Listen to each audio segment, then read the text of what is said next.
আজকে আমাকে আলোচনার টপিক দেওয়া হয়েছে পবিত্র কুরআনুল কারীমের 56 নম্বর সূরা সূরাতুল ওয়াকিয়া এর মৌলিক বিষয়গুলোর উপরে।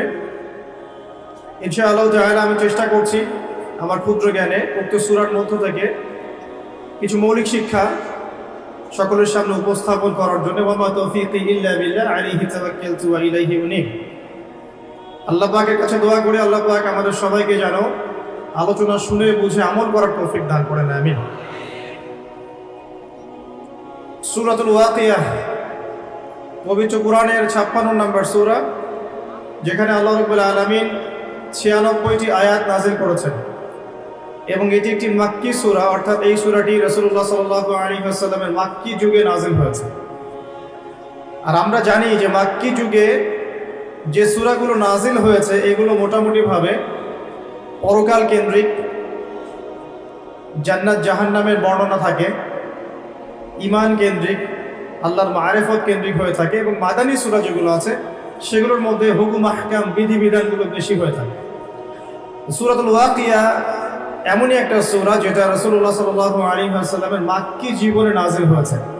আমরা কি একটু বলতে পারবো রাসূলুল্লাহ সাল্লাল্লাহু আলাইহি ওয়াসাল্লামের মাক্কি জীবন কাকে বলে? কত বছর নবী সাল্লাল্লাহু আলাইহি ওয়াসাল্লাম মক্কায় ছিলেন? তার পুরো নববী জীবনটা কত বছরের? 23 বছর। কত বছর মক্কায় ছিলেন? মোটামুটি ভাবে 13 বছর। তারপরের 10 বছর কোথায় ছিলেন? মদিনা। তো সূরাতুল ওয়াকিয়া এর ফজিলত সম্পর্কে আগে দুটো কথা বলি। প্রথম যে বর্ণনাটা বলছি সেটা হলো রাসূলুল্লাহ সাল্লাল্লাহু আলাইহি ওয়াসাল্লামকে একবার আবু বকর সিদ্দিক রাদিয়াল্লাহু আনহু বলেছিলেন, ইয়া রাসূলুল্লাহ, বলুন সাল্লাল্লাহু আলাইহি ওয়াসাল্লাম, আপনি তো বৃদ্ধ হয়ে যাচ্ছেন বা আপনাকে খুব বৃদ্ধ দেখাচ্ছে, বয়স্ক দেখাচ্ছে। তখন নবী সাল্লাল্লাহু আলাইহি ওয়াসাল্লাম বলেছিলেন যে আল কোরআনের 5টা সূরা আমাকে বৃদ্ধ বানিয়ে দিয়েছে। কয়টা সূরা? 5টা। সেই 5টা হচ্ছে 1 নম্বর সূরাতুল ওয়াকিয়া। 1 নম্বর কি? 2 নম্বর সূরাতুল হুদ, সূরা হুদের নাম শুনেছেন? আচ্ছা। 3 নম্বর সূরাতুল মুরসালাত ওয়াল মুরসালাত, সূরা মুরসালাত। 4 নম্বর সূরাতুত তাকবীর, ইযা শামসু কুওয়িরাত। আরেকটা হচ্ছে সূরা নাবা, আম্মা ইয়াতাসাআলুন। এই 5টা সূরা নবী সাল্লাল্লাহু আলাইহি ওয়াসাল্লামকে বৃদ্ধ বানিয়ে দিয়েছেন। এখানে বৃদ্ধ মানে কি? এই সূরাগুলোর মধ্যে এমন পরকালীন বর্ণনা দেওয়া আছে যেগুলো শোনার পরে আমাদের দুনিয়ার মায়া মহব্বত চলে যাবে ইনশাআল্লাহ। মানুষ তখন পরকালের বাসিন্দা হওয়ার চেষ্টা করবে ইনশাআল্লাহ তাআলা। এর মধ্যে সূরা ওয়াকিয়া একটা। অন্য একটা বর্ণনা পাওয়া যায় আব্দুল্লাহ বিন মাসউদ রাদিয়াল্লাহু আনহু থেকে। যদিও এই বর্ণনা নিয়ে অনেকের মাঝে কিছু ইখতিলাফ আছে। কেউ বলেছেন এটা একটু দুর্বল, আবার কেউ কেউ বলছেন এটা হাসান বা সহিহ। তো এখানে একটু মত পার্থক্য আছে। তারপরে আমি ফজিলতটা বলছি। তিনি বলছেন যে সূরাতুল ওয়াকিয়া যে ব্যক্তি প্রত্যেক রাতে তেলাওয়াত করবে, সূরাতুল ওয়াকিয়া যে ব্যক্তি প্রত্যেক রাতে তেলাওয়াত করবে, আল্লাহ রাব্বুল আলামিন ইনশাআল্লাহ ওই ব্যক্তিকে দরিদ্র রাখবেন না। একজন সাহাবী ইন্তেকালের আগে তার মেয়েদেরকে বলে যাচ্ছিলেন, তোমরা সূরা ওয়াকিয়া তেলাওয়াত করো। সূরা ওয়াকিয়া যে তেলাওয়াত করবে প্রতিনিয়ত প্রত্যেক রাতে, ইনশাআল্লাহ দারিদ্রতা তাকে স্পর্শ করবে না। যদি আমরা প্রাচুর্য চাই এবং হালাল সম্পদের প্রাচুর্য চাই, আমাদের উচিত হবে সূরা ওয়াকিয়ার উপর আমল করা। আল্লাহ পাক তৌফিক দান করুন। এবার আসুন, এই সূরার মধ্যে মোটামুটি ভাবে 4টা থেকে 5টা অংশ আছে। প্রথম অংশটাতে আল্লাহ রাব্বুল আলামিন ইযা ওয়াকাআতিল ওয়াকিয়া এখান থেকে শুরু করে প্রায় 10 নম্বর আয়াত পর্যন্ত আল্লাহ রাব্বুল আলামিন এখানে কিয়ামতের কথা বলছেন, যে কিয়ামত অবশ্যম্ভাবী, এটা ঘটবেই, এ বিষয়ে কোনো সন্দেহ নাই। এবং কিয়ামত যখন ঘটবে তখন মানুষ 3টা দলে ভাগ হয়ে যাবে। কয়টা দল? 3টা। একটা হচ্ছে ডান পার্শ্বওয়ালা আসহাবুল ইয়ামিন, যারা আল্লাহ রাব্বুল আলামিনের ডান দিকে থাকবে। একদল হচ্ছে আসহাবুশ শিমাল, যারা আল্লাহ রাব্বুল আলামিনের বাম দিকে থাকবে। আর এখানে বলা হচ্ছে আসহাবুল মাইমানাতি ওয়া আসহাবুল মাশআমা, অর্থাৎ ডানপন্থী এবং বামপন্থী। দুনিয়াতে যেমন আছে না ডানপন্থী বামপন্থী, আল্লাহ রাব্বুল আলামিনের কাছেও কিয়ামতের মাঠে একদল মানুষ আল্লাহ পাকের ডান দিকে থাকবে, আরেকদল থাকবে আল্লাহ পাকের বাঁ দিকে। ডান দিকে যারা থাকবে ইনশাআল্লাহ তাআলা নিশ্চিত তারা জান্নাতি, আর বাম দিকে যারা থাকবে কোনো সন্দেহ নাই তারা জাহান্নামী। এর সাথে সম্পৃক্ত একটা হাদিস আছে যে মেরাজের রাতে যখন নবী সাল্লাল্লাহু আলাইহি ওয়াসাল্লাম আল্লাহ পাকের সাথে সাক্ষাতের জন্য গিয়েছিলেন, তখন প্রথম আসমানে তার সাথে দেখা হয়েছিল আমাদের পিতা, আদি পিতা আদম আলাইহিস সালাম। আদম আলাইহিস সালাম একবার ডান দিকে তাকাচ্ছেন, একবার বাঁ দিকে তাকাচ্ছেন। যখন তিনি ডান দিকে তাকান তখন হাসতে শুরু করেন, আর যখন বাঁ দিকে তাকান তখন তিনি কাঁদতে শুরু করেন। এই দৃশ্যটা দেখে নবী সাল্লাল্লাহু আলাইহি ওয়াসাল্লাম জিবরাইল আলাইহিস সালামকে বলেছিলেন এর কারণ কি। তখন জিবরাইল আলাইহিস সালাম বলেছিলেন যে আদম আলাইহিস সালাম যখন ডান দিকে তাকান তখন তার সেই সব সন্তানদেরকে দেখতে পান যারা জান্নাতি, তখন তিনি হেসে ওঠেন, এবং যখন তিনি বাঁ দিকে তাকান সেই সব সন্তানকে দেখতে পারেন যারা জাহান্নামী, এটা দেখে তিনি কেঁদে ওঠেন। এখানে আমরা সেটাই পাচ্ছি। আরেকটা দলের কথা এখানে বলা হয়েছে, আস-সাবিকুন আস-সাবিকুন, অর্থাৎ অগ্রগামী, যারা প্রত্যেকটা ক্ষেত্রে অগ্রগামী। অর্থাৎ হাসরের মাঠে তিনটা দল দেখতে পারবো আমরা। এক দল আল্লাহ রাব্বুল আলামিনের ডান দিকে, যারা আসহাবুল মাইমানা। একটা দল হচ্ছে আল্লাহ পাকের বাম দিকে, আসহাবুল মাশআমা। আর একটা দল হবে আস-সাবিকুন আস-সাবিকুন, যারা আল্লাহ রাব্বুল আলামিনের সামনে থাকবে। কোথায় থাকবে? সামনে। এরা হচ্ছে অগ্রগামী। নবীগণ, সিদ্দিকগণ, শহীদগণ, তারা এই শ্রেণীর অন্তর্ভুক্ত হবে ইনশাআল্লাহ। আল্লাহ, আমরা দোয়া করি আল্লাহ পাক যেন আমাদেরকে তাদের অন্তর্ভুক্ত হওয়ার তৌফিক দান করেন। এরপরে সূরার একটা ফেজ আছে। প্রথম ফেজ মানে অংশের মধ্যে এই বিষয়টা আপনি পাবেন। দ্বিতীয় অংশে গিয়ে আপনি পাবেন যে জান্নাতি যারা আসহাবুল মাইমানা, তাদের নিয়ামত কি কি দেয়া হবে, তাদেরকে আল্লাহ পাক কি কি নিয়ামত দিবেন, এটা আল্লাহ রাব্বুল আলামিন এই সূরার প্রায় 40 নম্বর আয়াত পর্যন্ত আলোচনা করেছে। ঠিক আছে। এরপর আল্লাহ রাব্বুল আলামিন 41 নম্বর আয়াত থেকে শুরু করেছেন বাম দিকওয়ালা যারা, তাদের কি কি শাস্তি হবে, এই শাস্তিগুলোর ডিটেলস বর্ণনা সূরা ওয়াকিয়ার 41 নম্বর আয়াত থেকে শুরু করে মোটামুটি ভাবে 60 নম্বর আয়াত পর্যন্ত আপনি পাবেন। এরপরে 60-এর পরে 61 নম্বর আয়াত থেকে একটা নতুন অধ্যায় শুরু হচ্ছে, যে এই পৃথিবীতে আল্লাহ পাক আমাদেরকে যে নিয়ামতগুলো দিয়েছেন এগুলোর কথা আল্লাহ পাক স্মরণ করে দিচ্ছেন মোটামুটি ভাবে 74 নম্বর আয়াত পর্যন্ত। আর 75 নম্বর আয়াত থেকে শুরু করে শেষ পর্যন্ত আল্লাহ রাব্বুল আলামিন বলছেন কোরআন নাজিল হওয়া, কোরআনের গুরুত্বের, পবিত্রতা, মাহাত্ম্য এবং কোরআন অনুযায়ী আমলের গুরুত্ব এবং কোরআন অস্বীকারীদের পরিণতি, এবং শেষে গিয়ে আল্লাহ রাব্বুল আলামিন বলছেন এই তিন দলের মধ্যে কোন দলের পরিণতি কি হবে এবং আমরা কোন দলের অন্তর্ভুক্ত হতে চাই। এভাবে আল্লাহ রাব্বুল আলামিন সূরাটাকে শেষ করেছে।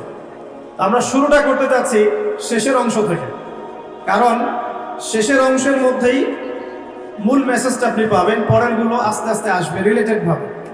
আমি শেষ থেকে শুরু করার চেষ্টা করছি, আল্লাহ পাক তৌফিক দান করুন, আমিন। আল্লাহ রাব্বুল আলামিন শেষের দিকে বলছেন 75 নম্বর আয়াতে, এখান থেকে বোঝার চেষ্টা করুন। আমরা জানি রাসূলুল্লাহ সাল্লাল্লাহু আলাইহি ওয়াসাল্লাম এমন একটা যুগে ছিলেন যে যুগটাকে আমরা বলি আইয়ামে জাহিলিয়াত। কি বলি আমরা? কেন আইয়ামে জাহিলিয়াত বলি? কারণ ওই যুগের মানুষেরা জাহেলি কাজের সাথে সম্পৃক্ত ছিল। প্রশ্ন আসবে কি কি কাজ তাহলে জাহেলি কাজ? উত্তর হচ্ছে ওই যুগের মানুষরা মোটামুটি ভাবে 5টা কাজ বেশি করতো। কয়টা কাজ ভাই? 5টা। একটু মনে রাখবেন, আমার সাথে একটু লাইভলি থাকেন। 1 নাম্বার, ওই যুগের মানুষরা শিরক করত। তাদের জীবনের প্রতিটা ক্ষেত্রেই তারা শিরকের পাপে নিমজ্জিত ছিল। 1 নাম্বার, তারা স্ট্যাচু ওয়ার্শিপ করত, মৃত মানুষের পূজা করত, তারা মাধ্যম পূজা করত, তারা কেউ কেউ নাস্তিকতায় বিশ্বাসী ছিল, কেউ বা আল্লাহ পাকের বিধান মানত না কিন্তু আল্লাহকে বিশ্বাস ঠিকই করত। তো শিরকের পাপ ছিল তাদের কমন পাপ, তারা প্রকৃতি পূজাও করেছে। দ্বিতীয় পাপটা ছিল সুদ। ওই যুগের মানুষেরা রিবা বা সুদের সাথে সম্পৃক্ত ছিল। এটা ছিল ওই যুগের অর্থনৈতিক মহামারী। এরপরে ওই যুগের মানুষরা মাদক দ্রব্যের সাথে সংশ্লিষ্ট ছিল। সমাজের একটা বড় অংশের মানুষ মাদক দ্রব্য সেবন করত। চতুর্থ পাপটা ছিল নারীর অবমাননা। ওই যুগের মানুষেরা নারী জাতিকে খুব একটা মূল্যায়ন করত না। আমরা জানেন কন্যা সন্তানকে জীবিত কবর পর্যন্ত দেয়া হয়েছে। নারীদের বৈবাহিক তেমন কোনো অধিকার ছিল না, সম্পত্তির অধিকার তো অনেক দূরের কথা। জেনা ব্যভিচার একটা নিত্য নৈমিত্তিক ব্যাপার ছিল। ধর্ষণ, পরকীয়া, জেনা, ব্যভিচার, মেয়েদেরকে বিক্রি করা, এগুলো খুব কমন বিষয় ছিল। আর 5 নম্বর সমস্যা ছিল গোত্রীয় হানাহানি। সামান্য ইস্যুতেই বড় বড় যুদ্ধ হয়ে যেত বিভিন্ন গোত্রের মধ্যে। মূলত এই 5টাই ছিল আইয়ামে জাহিলিয়াতের সবচেয়ে বড় সমস্যা। এরকম একটা সমাজে নবী সাল্লাল্লাহু আলাইহি ওয়াসাল্লামকে আল্লাহ পাক নবী করে পাঠালেন, এবং 40 বছর পর্যন্ত কিন্তু ওহী আসেনি নবী সাল্লাল্লাহু আলাইহি ওয়াসাল্লামের কাছে, তারপরেও তিনি কোনোদিনও কোনো পাপের সাথে সম্পৃক্ত হন নাই। এখন সমাজের এই অসঙ্গতিগুলো নবী সাল্লাল্লাহু আলাইহি ওয়াসাল্লাম দূর করতে চাইতেন। এ কারণে যুবক বয়সে তিনি হিলফুল ফুজুর তৈরি করেছিলেন। কিন্তু হিলফুল ফুজুর সমাজের পুরো পাপের যে শেকড়, এটাকে উপড়ে ফেলতে সক্ষম হয়নি। কারণ একটা সমাজকে সংস্কার করতে হলে, অন্ধকারাচ্ছন্ন একটা সমাজকে আলোকিত করতে হলে মানুষের মস্তিষ্ক প্রসূত জ্ঞান, বিদ্যা আর বুদ্ধি যথেষ্ট নয়। প্রয়োজন হচ্ছে আল্লাহ পাকের পক্ষ থেকে ওহীর জ্ঞান। কি প্রয়োজন বলেন? আল্লাহ পাকের পক্ষ থেকে ওহীর জ্ঞান। কিন্তু সেই ওহীর জ্ঞান কিন্তু 40 বছর পর্যন্ত আসেনি। এসেছে 40 বছরে গিয়ে নবী সাল্লাল্লাহু আলাইহি ওয়াসাল্লাম যখন হেরা গুহায় আছেন, তখন তার কাছে আসলো প্রথম সূরা আলাকের 5টি আয়াত। ইকরা বিসমি রাব্বিকাল্লাযী খালাক, তারপর কি খালাকাল ইনসানা মিন আলাক, ইকরা ওয়া রাব্বুকাল আকরাম আল্লাযী আল্লামা বিল কলম আল্লামাল ইনসানা মা লাম ইয়ালাম। আগে একটু এটা অর্থগুলো দেখি। আল্লাহ পাক বলছেন, যে সমাজটা আপনি পরিবর্তন করতে যাচ্ছেন, এই সমাজে পরিবর্তন এভাবে হবে না। আগে কি করতে হবে? ইকরা, আগে পড়তে হবে। কি পড়তে হবে? বিসমি রাব্বিকাল্লাযী খালাক, আপনার সেই রবের নামে যিনি আপনাকে সৃষ্টি করেছেন। যে জ্ঞান আপনাকে আল্লাহ পর্যন্ত পৌঁছে দিবে, সেই জ্ঞান চর্চা আপনাকে করতে হবে। এটা 1 নম্বর। 2, খালাকাল ইনসানা মিন আলাক, যেই আল্লাহ মানুষকে আলাক থেকে সৃষ্টি করেছেন, অর্থাৎ মানুষ এমনি এমনি পৃথিবীতে আসে নাই, তার একজন সৃষ্টিকর্তা আছেন। ইকরা ওয়া রাব্বুকাল আকরাম, আপনি পড়ুন আপনার সেই রবের নামে যিনি মহান, মহিমান্বিত, মহা সম্মানিত। আল্লাযী আল্লামা বিল কলম, যিনি মানুষকে কলম দ্বারা জ্ঞান শিক্ষা দিয়েছেন। পড়ার সাথে লেখার সম্পর্ক আছে। আল্লামাল ইনসান মা লাম ইয়ালাম, মানুষকে সেই জ্ঞান শিক্ষা দিয়েছেন যা মানুষ জানতো না। আল্লাহ পাক আদম আলাইহিস সালামকে সৃষ্টি করেই প্রথমে তাকে সমস্ত নাম শিক্ষা দিয়েছেন। ওয়া আল্লামা আদামাল আসমাআ কুল্লাহা, আল্লাহ পাক বলেন আমি আদমকে সমস্ত নাম শিক্ষা দিয়েছি। তার মানে আদম আলাইহিস সালাম সৃষ্টিগতভাবে জ্ঞানী ছিলেন না, আল্লাহ পাক তাকে জ্ঞান দিয়েছেন। অর্থাৎ আমরা যারা পৃথিবীতে আছি, আমরা সৃষ্টিগতভাবে জ্ঞানী নই, আল্লাহ পাক আমাদেরকে জ্ঞান দিয়েছেন। এবং এই জ্ঞান কিভাবে আসে? ওহীর জ্ঞান, ওহীর মধ্য দিয়ে আসে। আল্লাহ রাব্বুল আলামিন প্রত্যেক যুগে যুগে নবীগণকে পাঠিয়েছেন, রাসূলগণকে পাঠিয়েছেন এবং তাদের উপর ওহী নাযিল করেছেন। সেই জ্ঞানটা ছড়িয়ে পড়েছে আদম সন্তানদের মধ্য থেকে, এবং সেই জ্ঞানের চর্চায় আমরা এখন সমাজ সংস্কারের প্রয়াস পাই, আলহামদুলিল্লাহ। প্রিয় ভাইয়েরা, নবী সাল্লাল্লাহু আলাইহি ওয়াসাল্লামের উপর এই যে প্রথম কোরআন নাযিলটা শুরু হলো, এটা ছিল রমাদান মাসে এবং লাইলাতুল কদরে। এরপরে বিভিন্ন সময়ে প্রায় 23 বছর ধরে বিভিন্ন ঘটনার পরিপ্রেক্ষিতে এক এক সময় এক একটা বিধান এবং আয়াত নাযিল হয়েছে। এভাবে 23 বছর পর যখন এই কোরআন এবং তার ব্যাখ্যা হাদিসকে কেন্দ্র করে নবী সাল্লাল্লাহু আলাইহি ওয়াসাল্লাম সমাজ সংস্কার করা শুরু করলেন, 23 বছর পর আমরা দেখলাম যে মক্কার মধ্যে কোনো প্রকার শিরকের বালাই নাই, আলহামদুলিল্লাহ। আমরা দেখলাম যে মক্কায় কোনো সুদ বা রিবা বলতে কিছু নাই। আমরা দেখলাম যে মক্কায় মাদক দ্রব্য বলতে কিছু নাই, মক্কায় জেনা ব্যভিচার নাই, মক্কায় কোনো গোত্রীয় হানাহানি নাই, কোনো নারী জাতির কোনো অবমাননাও নাই। অর্থাৎ পুরো অন্ধকারাচ্ছন্ন সমাজটা আলোকিত হলো কিসের কারণে, কিসের মাধ্যমে? আল্লাহ পাকের ওহীর মাধ্যমে। সেই ওহীটা কি? যেটা আমার হাতে দেখছেন, আল কোরআনুল কারীম। আল্লাহ পাকের ওহীটা কি? আল কোরআনুল কারীম, এবং তার ব্যাখ্যায় কি আছে? সুন্নাহ আছে, নাকি সুন্নাহ নাই? কোরআন এবং সুন্নাহ একত্রিত হয়েই তো ওহী। কিছু মানুষ এখন বের হয়েছেন দুঃখজনক, যারা বলেন যে কোরআন মানলেই হবে, হাদিস মানার কোনো প্রয়োজন নাই।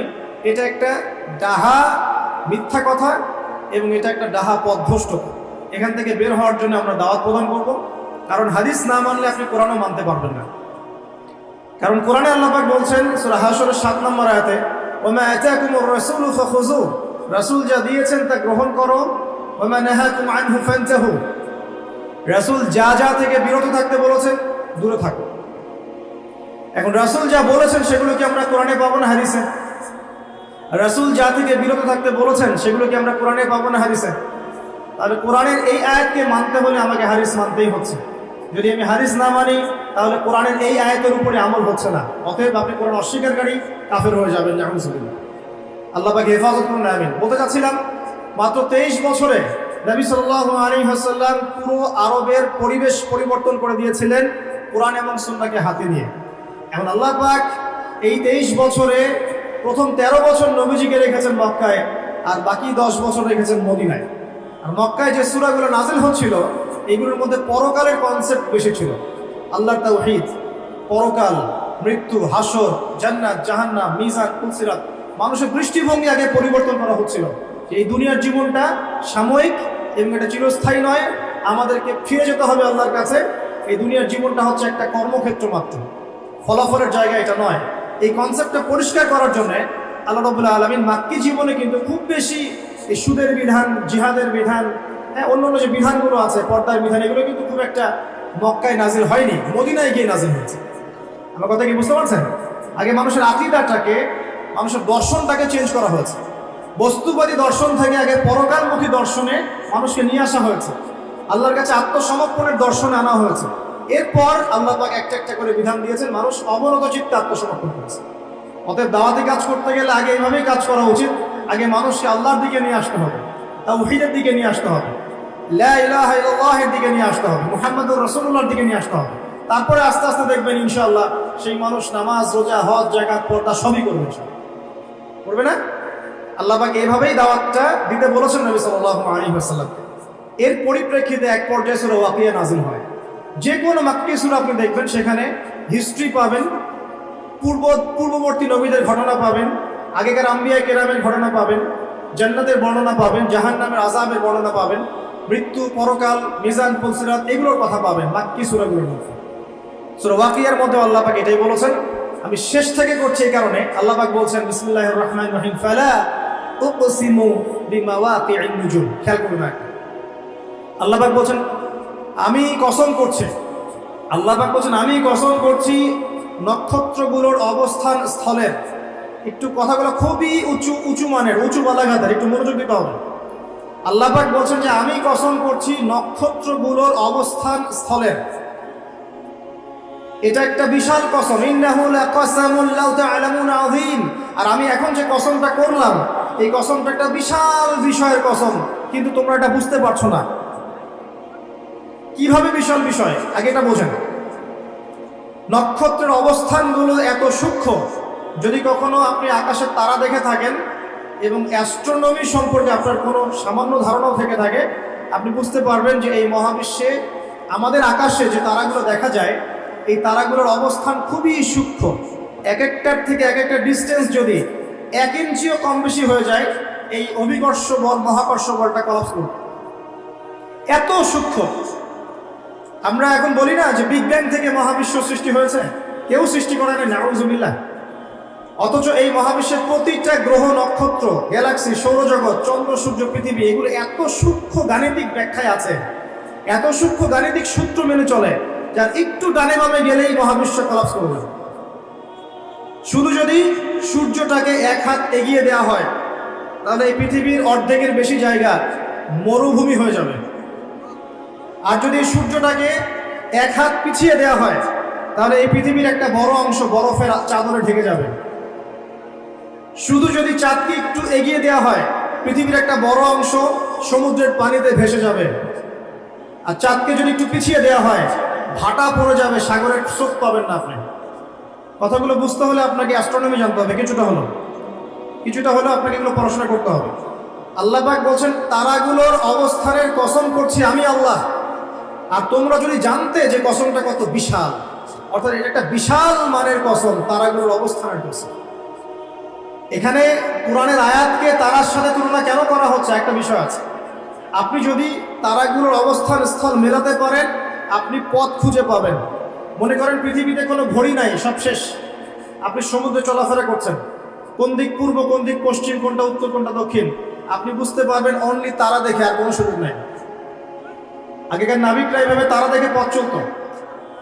একটু রিল্যাক্সে যদি রাতের বেলা তারা দেখতে পারেন, আপনি দেখবেন আপনি খালি চোখেই বুঝতে পারবেন তারাগুলোর মধ্যে একটা গাণিতিক সূত্র আছে। যদি আপনি জ্যামিতি বুঝে থাকেন, এক একটা থেকে একটা ডিস্টেন্স, তার থেকে আরেকটা ডিস্টেন্স দেখবেন সমান। কারোর সাথে ত্রিভুজ আকৃতি, কারোর সাথে চতুর্ভুজের আকৃতি, কারোর সাথে বর্গাকৃতি তারাগুলো আছে, এত সূক্ষ্ম হবে। আল্লাহ পাক এগুলো এমনি এমনি সৃষ্টি করেন নাই। আল্লাহ পাক বলেছেন এই তারাগুলো হিফজন, মানে এগুলো শয়তানকে প্রতিহত করে দেয়। শয়তান যদি উপরে উঠে খবর নেওয়ার জন্য আল্লাহ পাক এরকম উল্কাপিণ্ড নিক্ষেপ করেন তাদের পিছনে। আল্লাহ পাক বলছেন তারাগুলোর অবস্থান স্থিতি তোমাদেরকে পথ দেখাবে, ঠিক যেমন কোরআনের আয়াতগুলো তোমাদেরকে পথ দেখায়। এখানে একটা বিষয় বোঝার চেষ্টা করুন। আপনি যদি তারাগুলোর অবস্থান মেলাতে পারেন তাহলে যেমন আপনি পথ খুঁজে পাবেন, ঠিক তেমনি আপনি যদি কোরআনের এক আয়াতকে আর এক আয়াতের সাথে মেলাতে পারেন তাহলে হেদায়েত খুঁজে পাবেন। আমি কি বোঝাতে পারছি? এক তারা আর এক তারার অবস্থান মিলিয়ে যদি আপনি পথ খুঁজতে পারেন, ঠিক একইভাবে কোরআনের একটা আয়াতকে আর একটা আয়াতের সাথে মেলালে আপনি একটা হেদায়েতের পথ খুঁজে পাবেন। এ কারণে তারাগুলোর সাথে কোরআনের আয়াতকে তুলনা করা হচ্ছে। আল্লাহ পাক বলছেন, এই বিশাল কসম করে আমি বলছি কি, আচ্ছা একটা কথা, আল্লাহ পাক কেন কসম করেন? আল্লাহ রাব্বুল আলামিন সবসময় এমন কিছুরই কসম করেন যেটা খুব বেশি ইম্পর্টেন্ট। আল্লাহ পাক অহেতুক কোনো কিছু কসম করেন না। আল্লাহ পাক বলছেন বলে আসলে সময়ের কসম, মানে সময়টা খুব ইম্পর্টেন্ট জিনিস। আল্লাহ পাক বলছে তিন ফলের কসম, তিন ফল গুরুত্বপূর্ণ। ও জাইতুন ইম্পর্টেন্ট। ও তুরি সিনিন, তুর পাহাড়, সিনাই পাহাড় ইম্পর্টেন্ট। ও দুহা, অপরাহ্নের শপথ।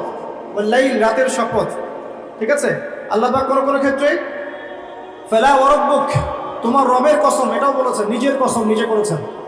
তো আল্লাহ পাক নিঃসন্দেহে সেই বিষয়ের কসম করেন যেটা আমাদের কাছে অনেক বেশি ইম্পর্টেন্ট। এখানে আল্লাহ পাক বলছেন আমি আকাশের তারার অবস্থান স্থলের কসম করছি, কসম করে বলছি। বিশাল বিষয়ের কসম করে আল্লাহ পাক একটা বড় কথাই বলতে যাবেন। একটা বড় বিষয়ে এর কসম করে নিশ্চয়ই একটা বড় কথা আসবে, এটা স্বাভাবিক, তাই না? আমরা যখন বলি আল্লাহর কসম করে বলছি এটা, আল্লাহর কসম করে বলছি ওইটা, তাহলে আল্লাহর কসম করলে আপনাকে তো একটা বড় কথাই বলতে হবে নাকি? সামান্য একটা বিষয় তো আপনি আল্লাহর কসম করবেন না, করবেন? একটা বিষয় মনে রাখবেন, মান হালাফা বিগাইরি ইসমিল্লাহি ফাকাদ কাফার, কেউ যদি আল্লাহ রাব্বুল আলামিন ছাড়া অন্য গায়রুল্লাহর নামে কসম করে সে ব্যক্তি কুফরি করলো। কেউ যদি আল্লাহ ছাড়া অন্য কারো নামে কসম করে সে ব্যক্তি কুফরি করলো। যদি জীবনে কসম করতেই হয় আল্লাহ পাকের নামে করবেন, আর যদি আল্লাহর নামে কসম করেন তাহলে সত্য কথা বলতে হবে। আর আল্লাহর নামে কসম করে যদি আপনি মিথ্যা কথা বলেন তাহলে কাফারা দেওয়া লাগবে। ঠিক আছে? আল্লাহ পাক এখানে বড় কসম করে বলছেন যে ইন্নাহু লাকুরআনুন কারীম, নিঃসন্দেহে এই যে কোরআন এটা মহিমান্বিত। ফি কিতাবিম মাকনুন, এটা ওই যে সুরক্ষিত একটা কিতাব, সেখানে লিখিত আছে। কোন কিতাব এটা? লাওহে মাহফুজ। নাম শুনেছেন কি? আল কোরআন লাওহে মাহফুজে, সেখান থেকে প্রথম আসমানে এসেছে লাইলাতুল কদরে, একবারে নাজিল করা হয়েছে। এই প্রথম আসমান থেকে দীর্ঘ 23 বছর বিভিন্ন ঘটনা এবং কালের প্রেক্ষিতে কোরআনের বিভিন্ন অংশ নাজিল হয়েছে। প্রথম নাজিল হয়েছে লাওহে মাহফুজ থেকে প্রথম আসমানে, তারপর সেখান থেকে বিভিন্ন ঘটনার প্রেক্ষিতে নবী সাল্লাল্লাহু আলাইহি ওয়াসাল্লামের কাছে। আল্লাহ পাক সেটাই বলছেন, এই কোরআন হচ্ছে মাকনুন, আর লা ইয়ামাসসুহু ইল্লাল মুতাহহারুন, এই কোরআন পবিত্র ব্যক্তি ছাড়া বা সত্তা ছাড়া কেউ স্পর্শ করতে পারে না। কারণ কাফেররা বলতো নাউযুবিল্লাহ, মুহাম্মদ সাল্লাল্লাহু আলাইহি ওয়াসাল্লামের কাছে যা নাজিল হচ্ছে শয়তান নাকি তার উপর ওহী করছে, নাউযুবিল্লাহ। আমার কথা কি বুঝতে পারছেন? আল্লাহ পাক এখানে যুক্তি খণ্ডন করছেন, জি না, শয়তানের পক্ষ থেকে এটা আসে নাই, বরং শয়তান অপবিত্র সত্তা পবিত্র কালামে স্পর্শ করতে পারে না। এখান থেকে একটা মাসআলাও আসবে, যখন আপনি কোরআন স্পর্শ করবেন তখন অবশ্যই ওযু করে নেবেন। অনেকে এটা নিয়ে ইখতিলাফ করেন, ওযু না থাকলেও ধরা যায়, বা ছোট নাপাকির ক্ষেত্রে ধরা যায়, বড় নাপাকিতে ধরা যায় না। ওই ইখতিলাফে আমি যাচ্ছি না। আমি ব্যক্তিগতভাবে যা আমল করার চেষ্টা করি, আমার কাছে যেটা বেশি অথেন্টিক মনে হয় সেটা আমি আপনাকে বলছি। ওযু ছাড়া কোরআন স্পর্শ করবেন না। কোরআন তেলাওয়াত করতে হলে, স্টাডি করতে হলে অবশ্যই ওযু করে নিয়ে বসবেন ইনশাআল্লাহ। আল্লাহ পাক বলছেন লা ইয়ামাসসুহু ইল্লাল মুতাহহারুন, পবিত্র সত্তা ছাড়া কোরআনকে স্পর্শ করবে। এটা কি? তানজিলুম মির রাব্বিল আলামিন, আল কোরআন তোমার রব মানে মহাবিশ্বের প্রতিপালক আল্লাহর পক্ষ থেকে নাজিল হয়েছে। কোরআন কারো মন গড়া কথা নয়, কোনো অনেক গল্প বা উপন্যাস নয়। কোরআনুল কারীম কোনো জিন শয়তানের পক্ষ থেকে আসে নাই, বা এটা কোনো নিজের হাতে রচিত কোনো কিতাব নয়। আগেকার তাওরাত, জাবুর, ইনজিল থেকে কপি করা হয়নি, বরং কোরআন রব্বুল আলামিনের পক্ষ থেকে কি হয়েছে? নাজিল হয়েছে। আল্লাহ পাক বলেন আফা বিহাদাল হাদিসি আনতুম মুদহিনুন, তোমরা কি এই যে হাদিস, কোরআনকে এখানে হাদিস বলা হচ্ছে, হাদিস মানে কিন্তু বাণী, কোরআনকে বলা হচ্ছে এই বাণী বা এই হাদিসকে কি তোমরা এড়িয়ে যাচ্ছ? আল্লাহ পাক বলেন ওয়া তাজআলুনা রিজকাকুম আন্নাকুম তুকাযযিবুন, এই কথাটা ভালো করে শুনুন। আল্লাহ পাক বলেন কোরআনকে অস্বীকার করাই কি তোমরা তোমাদের রিজিক বানিয়ে নিয়েছো? আজকের বিশ্বে যত মানুষ রিজিক পাচ্ছে বেশিরভাগ কোরআন অস্বীকার করে রিজিক পাচ্ছে। বুঝতে পারছেন না মনে হয়? কোরআন এবং তার সাথে বিরোধিতা করে মানুষ রিজিক কামাই করছে না? মানুষ সুদের মধ্যে দিয়ে রিজিক পাচ্ছে, কোরআনকে পাশ কাটিয়ে যাচ্ছে। মানুষ ঘুষের মধ্যে রিজিক নিচ্ছে, কোরআন পাশ কাটিয়ে যাচ্ছে। মানুষ দুর্নীতি করে রিজিক নিচ্ছে, কোরআন পাশ কাটিয়ে যাচ্ছে। কোনো কোনো ক্ষেত্রে ইসলামের বিরোধিতা করাটাকেই রিজিক বানিয়ে নিয়েছে মানুষ, তাই নাই? কত মানুষ বই লিখছে ইসলামের বিরুদ্ধে, টকশো করছে ইসলামের বিরুদ্ধে, বক্তব্য দিচ্ছে ইসলামের বিরুদ্ধে, সংগঠন চালাচ্ছে ইসলামের বিরুদ্ধে। মানে আল্লাহ পাক বলছেন, তোমরা কি কোরআনের বিরোধিতা করাটাকেই রিজিক বানিয়েছো? কত চমৎকার কথা, তাই না? বাস্তবে তাই হচ্ছে না? বাস্তবে এটাই হচ্ছে। খুব কম সংখ্যক মানুষ বাদ দিয়ে বেশিরভাগ তার বিরোধিতা করেই রিজিক অর্জন করার চেষ্টা করছে। আল্লাহ পাক আমাদেরকে বোঝার তৌফিক দান করুন, আমিন। আল্লাহ পাক বলেন, ফালাউলা ইযা বালাগাতিল হুলকুম, কতদিন করবে এভাবে, কতদিন চলবে এভাবে? ফালাউলা ইযা বালাগাতিল হুলকুম, ওই কথা স্মরণ করো যখন তোমাদের প্রাণ জানটা চলে আসবে হুলকুমে। হুলকুম কোনটা? যেখান থেকে আপনি হা আইন এগুলো উচ্চারণ করেন, তাই না? নাকি ওস্তাদরা আছেন না এখানে? এটা হুলকুম। বাই দ্য ওয়ে, এখন অবশ্য একটা যুগ চলছে, এখন শায়েখ হতে কোরআন তেলাওয়াত করা শেখা লাগে না, এমনি এমনি মানুষ শায়েখ হয়ে যেতে পারে, এটা আলাদা বিষয়। তবে কোরআন বিশুদ্ধ করে তেলাওয়াত করা শিখতে হবে না? হুলকুম থেকে যে অক্ষরগুলো আসে আমরা তো জানি। আল্লাহ পাক বলছেন, তোমাদের প্রাণ যখন হুলকুমে চলে আসবে সেই সময় তোমরা বুঝতে পারবে। কি বুঝবে? ওয়ানতুম হিনা ইযিন তানজুরুন, তোমরা তখন ফেলফেল করে তাকিয়ে থাকে না মানুষ? কেউ যখন মারা যাচ্ছে আপনার সামনে, কারো কিছু করার আছে? আশপাশের মানুষ ফেলফেল করে তাকিয়ে থাকে না? কিচ্ছু করার নাই। ওয়া নাহনু আকরাবু ইলাইহি মিনকুম ওয়ালাকিন লা তুবসিরুন, আল্লাহ পাক বলছেন, ওই সময় আমি তোমাদের চেয়ে ওই মাইয়াতের বেশি কাছে থাকি। ওই সময় তোমাদের চাইতে আমি আল্লাহ ওই ব্যক্তির বেশি কাছে থাকি। ফালাউলা ইন কুনতুম গায়রা মাদিনিন, তোমরা কি আমার কর্তৃত্বের অধীনে নাও? তারজিউনাহা ইন কুনতুম সাদিকিন, যদি এখন ক্ষমতা থাকে যে আল্লাহ যে কোরআন যে ইসলামকে অস্বীকার করলা, এখন ক্ষমতা থাকলে সেই প্রাণটাকে ফিরাই দাও দেখি। আল্লাহর কথা কি বুঝতে পারছেন? আল্লাহ পাক বলছেন, তোমরা কি কোরআন এর বিরোধিতা করাটাকে রিজিক বানিয়েছো? করতে থাকো, কিন্তু যখন তোমাদের প্রাণ কণ্ঠাগত হবে তখন তোমরা ফেল করে তাকিয়ে থাকবে, কিছুই করতে পারবে না। ওই সময় আমি আল্লাহ ওই ব্যক্তির কাছে থাকি তোমাদের চাইতে, আর তোমরা যদি আমার কর্তৃত্বের বাইরেই থাকো তাহলে ওর জানটাকে ফিরাই নিয়ে আসো দেখি। কথাগুলো কি বুঝতে পারছেন? আমি আসলে কোরআন অনুবাদ করতেও পারছি না এবং ব্যাখ্যাও করতে পারছি না, আমার অপারগতা। আমি এখন এই বয়সে এসে ফিল করি যে আমি আসলে ইসলামের মনে হয় 5 থেকে 10% জ্ঞান অর্জন করতে পারি না। আমার কাছে এই ফিল, আমি যত বেশি জ্ঞান অর্জনের সাগরে ডুব দিয়েছি বা দিচ্ছি, আমার কাছে এটাই মনে হচ্ছে যে আমি এখন পর্যন্ত 10% জ্ঞান অর্জন করতে পারি নাই, এখনো ডুবি দিতে পারি নাই। মণিমুক্ত আহরণ করে কিভাবে আপনাদের সামনে উপস্থাপন করবো এটা আমার জানা নেই, তবে আমি আমার জায়গা থেকে চেষ্টা করছি। আর কোরআন এত উচ্চ মানের একটা কিতাব যেটার ব্যাখ্যা করার আমাদের পক্ষে আসলে পসিবল না। কোরআন ব্যাখ্যা করা বা এর আয়াতের যে মর্ম সেটা আপনাকে বুঝিয়ে দেয়া আসলে আমার পক্ষে পসিবল না। আমি মনে করি না এটা কারো পক্ষেই পসিবল। আমি মনে করি না এটা কারো পক্ষেই পসিবল। কোরআনের এক্স্যাক্ট মিনিংটা, এক্স্যাক্ট বালাগাত এবং বুঝটাকে আপনার কলিজায় ঢুকাই দেবে, এটা আমার মনে হয় না কারো পক্ষে পসিবল। একজন ব্যক্তি তার পক্ষে সম্ভব ছিল, তিনি ছিলেন আমাদের প্রিয় নবী মুহাম্মদ রাসূলুল্লাহ সাল্লাল্লাহু আলাইহি ওয়াসাল্লাম, এবং তার সাহাবায়ে কেরাম রাদিয়াল্লাহু আনহুম যা শিখেছেন যদি তাদেরকেও পেতাম তাহলে হয়তো কিছু আমরা অ্যাচিভ করতে পারতাম, বা তারপরে জেনারেশনকে যদি পেতাম তাও কিছু অ্যাচিভ করতে পারতাম। এখন 1400 বছর পরে এসে এই কিতাব নিয়ে আমরা স্টাডি করছি, আর আমরা যারা এখন বেঁচে আছি আমাদের মধ্যে কি সেই নূর আর মারিফত আছে যা নবী এবং সাহাবীদের যুগে ছিল? তাহলে কিভাবে আমি আপনাকে কোরআনের পুরো অথেন্টিসিটি এবং এই ইন্টারপ্রিটেশন আপনাকে বোঝাবো কিভাবে? আসলে আমার পক্ষে সম্ভব না, চেষ্টা করছি, শুধু অনুবাদ করে শোনাতে পারছি, আমি ব্যাখ্যা আপনার সামনে করতে পারছি না। আল্লাহ পাক মাফ করুন। আল্লাহ পাক শেষে গিয়ে বলছেন যে কোরআন বিরোধিতা করাটাকেই কি তোমরা রিজিক বানিয়ে নিয়েছো? জেনে রেখো, যদি কোরআনের বিরোধিতা করতে থাকো একদিন তোমাদের মৃত্যু আসবেই। যেদিন আসবে সেদিন কণ্ঠনালীর কাছে চলে আসবে তোমাদের প্রাণ। ওই দিন আশপাশে বহু মানুষ থাকলেও কেউ তোমাদের কোনো উপকার করতে পারবে না, সবাই ফেল করে তাকিয়ে থাকবে। তোমার নিয়ন্ত্রণ আমার হাতে থাকবে, এবং যদি ক্ষমতা থাকে আর তোমরা যদি আমার কর্তৃত্বের বাইরেই থেকে থাকো তাহলে ওই আত্মাটাকে ফেরত দিয়ে দেখিও সেদিন যদি তোমাদের ক্ষমতা থাকে। আমরা কি পারবো?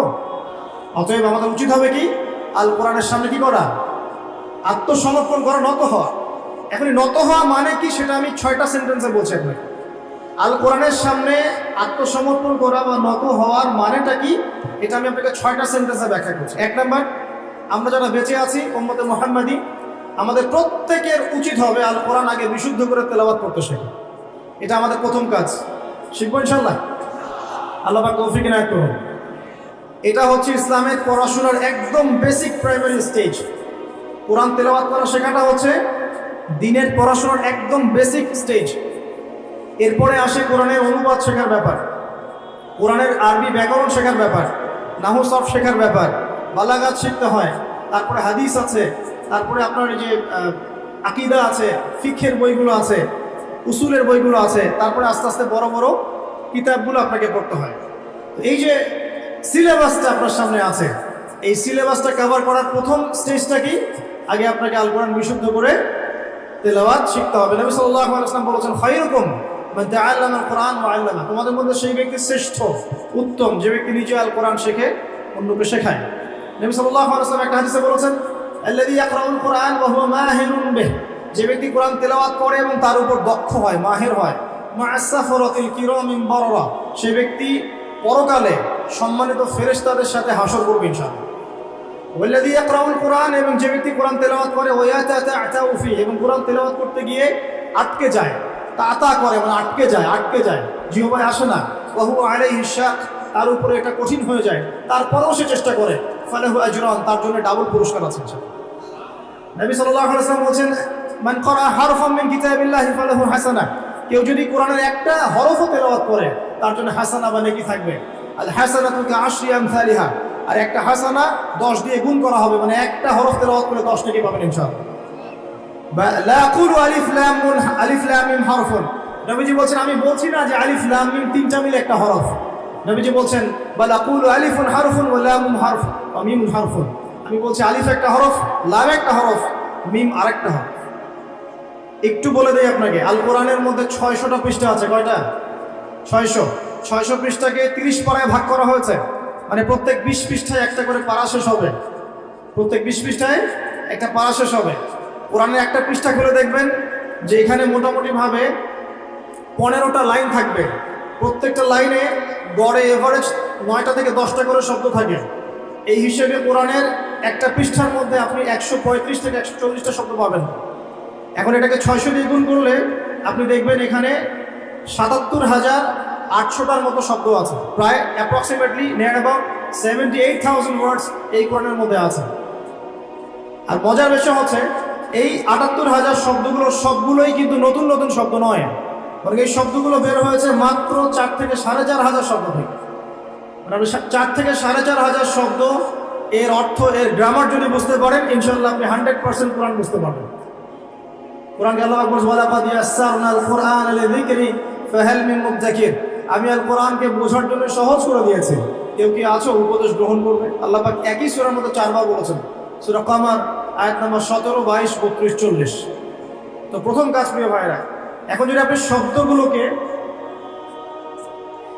শব্দগুলোকে এখন অক্ষর দিয়ে গুণ করেন, 78,000 শব্দকে যদি আপনি এখন অক্ষর দিয়ে গুণ করেন, দেখবেন এখানে প্রায় 5 থেকে 6 লক্ষ অক্ষর আছে। কতগুলো? কথা বলেন আমার সাথে, 5 থেকে 6 লক্ষ। এখন আপনাকে বললাম যে একটা হরফ তিলাওয়াত করলে 10 নেকি হবে, তাহলে আপনি চিন্তা করেন যে 6 লক্ষ অক্ষর যদি তেলাওয়াত করেন, একবার খতম দিতে পারেন, তাহলে আপনার কতগুলো নেকি হতে পারে? চিন্তা করেছেন?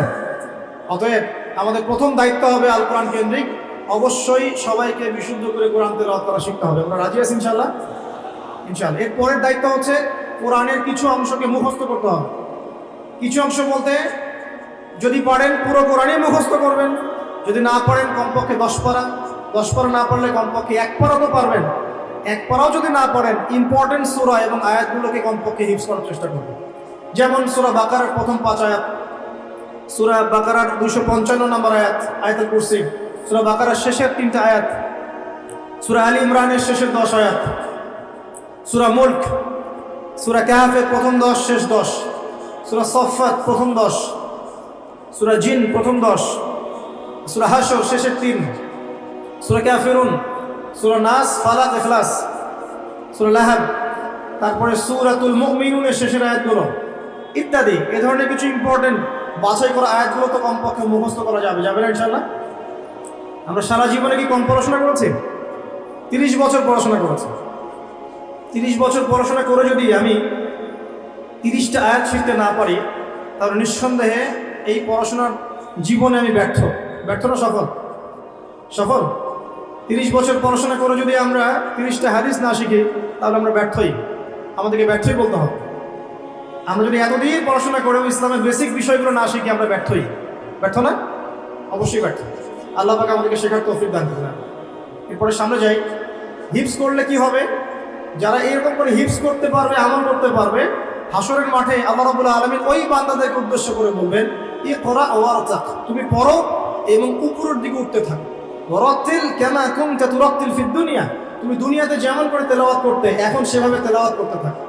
তোমার শেষ মঞ্জিল হবে সেখানে, যেখানে তুমি পড়া শেষ করবে। কোরআন তেলাওয়াত করতে করতে আপনি যেখানে থামবেন, জান্নাতের সেই স্তরে আপনাকে রাখা হবে ইনশাআল্লাহ। তাহলে কোরআনের হাফেজ হওয়ার প্রয়োজন আছে না? এছাড়াও হাফেজে কোরআনরা কিন্তু সুপারিশও করবে, তার পরিবার বর্গের অনেকের জন্য সুপারিশ করবে ইনশাআল্লাহ। যারা কবিরা গুনাহগার হয়েছে, আল্লাহ পাক তাদের সুপারিশ কবুল করে ইনশাআল্লাহ ওই ব্যক্তিদেরকেও জান্নাতে দিয়ে দিন ইনশাআল্লাহ। আল্লাহ পাকের কাছে আমরা দোয়া করি যেন আমরাও কোরআনে হাফেজ হতে পারি। আমরা যদি নাও পারি, আমাদের সন্তানদেরকে যেন হাফেজ বানাতে পারি ইনশাআল্লাহ। বারবার একটা কথা বলি প্রত্যেকটা মাহফিলে গিয়ে, যে আল কোরআনের আলো ঘরে ঘরে জ্বলবে না যতক্ষণ পর্যন্ত ঘরে ঘরে কোরআনওয়ালা মানুষ তৈরি হবে না। প্রত্যেকটা ঘরে আমাদের অন্তত একটা করে কোরআনওয়ালা মানুষ লাগবে, তো লাগবে না? একটা করে কোরআনওয়ালা মানুষ তো লাগবে কমসে কম। আল্লাহ পাক আমাদের সন্তানদেরকে কোরআনওয়ালা মানুষ হিসেবে মানুষ করার তৌফিক দান করুন, আমিন। আমি বলছি না আপনারা ডক্টর ইঞ্জিনিয়ার হবেন না, জেনারেল পড়াশোনা ছেড়ে দিবেন, এগুলো বলছি না। এই পড়াশোনা ছেড়ে দিলে আপনি কোরআন সুন্নাহকে হাতে নিয়ে বিশ্বকে চ্যালেঞ্জ করতে পারবেন না। এই পড়াশোনা দরকার আছে, কিন্তু আপনার ভিত্তিটা হতে হবে কোরআন সুন্নাহ কেন্দ্রিক। পারা যাবে না ইনশাআল্লাহ? আল্লাহ তৌফিক দান করুন, আমিন। 3 নম্বর হচ্ছে কোরআনের আদেশগুলো আমাদের মেনে চলার চেষ্টা করতে হবে। 4 নম্বর কোরআনের যে নিষেধগুলো আছে এগুলো বর্জন করতে হবে। 5 নম্বর কোরআনের দাওয়াত মানুষের কাছে পৌঁছাতে হবে। যতজন আপনার দাওয়াতে ভালো পথে ফিরে আসবে, সবার নেকি ইনশাল্লাহ আপনি পাবেন ইনশাল্লাহ। এবং 6 নম্বর কোরআনের কিছু বিধান আছে, বিধান এগুলোকে পাশ কাটিয়ে যাওয়া যাবে না, এগুলোকে বাস্তবায়ন করার চেষ্টা করতে হবে। আল্লাহ পাক তৌফিক দান করুন। এই 6টা কাজ যখন একত্রিত হবে, তখন এই যে আল্লাহ পাক নাজিল করলেন কোরআন, বিশাল কসম করে নাজিল করেছি, এর হকটা আদায় হবে। এবং যেভাবে আইয়ামে জাহিলিয়াতের সেই যুগটা পরিবর্তন হয়েছিল, ইনশাআল্লাহ এই যুগের জাহিলিয়াতও পরিবর্তন হবে ইনশাআল্লাহ। আমি আইয়ামে জাহিলিয়াতের যে পাপগুলোর কথা বলেছিলাম, মনে আছে তো? সেগুলো এই যুগে নাই। এই যুগে শিরক নাই, এই যুগে সুদ নাই, মাদকদ্রব্য, নারী জাতির অবমাননা, গোত্রীয় হানাহানি নাই। তার মানে আমরাও তো জাহিলিয়াতে আছি নাকি?